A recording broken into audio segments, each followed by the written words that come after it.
Amy here. Today I'm going to talk about loaning virtual currency.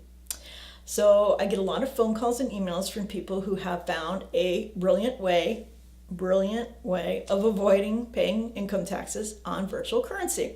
And this was one that I thought was pretty cute. He said, so I have this great idea. I'm going to loan my Bitcoin to a friend.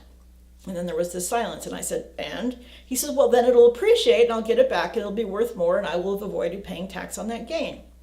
Aha, okay, so let me tell you how this really works, okay? So if you loan, let's just call it Bitcoin. Let's say you loan a Bitcoin to a friend, and you paid, let's just say $5,000 originally for the Bitcoin.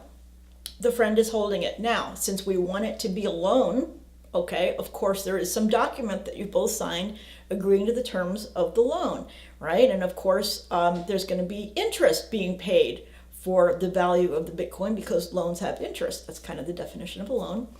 And then let's say that over the course of the term of the loan, let's say a year, just to make this easy, the Bitcoin has appreciated and is now worth $9,000. And the friend, he's a very good friend, he hasn't run off with your Bitcoin, comes back and says, here's your Bitcoin back, it's now worth $9,000, and you sell it for $9,000. Now, I think in this guy's mind, he now had no tax. The reality is your basis in that Bitcoin has remained unchanged. The Bitcoin is still only worth $5,000 as his cost basis. When he sells it, he still has gained a report of $4,000. And of course, there's that interest income to report. So this is not such a brilliant way of avoiding taxes. There's really no point to it. Hope this helps. Thanks.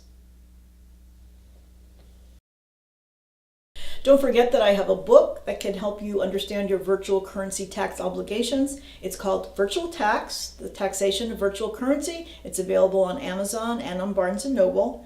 Now for the fine print, these are general tax principles. Talk to your tax preparer before applying any of these principles to your own tax return. I am not responsible for any tax return that I have not prepared.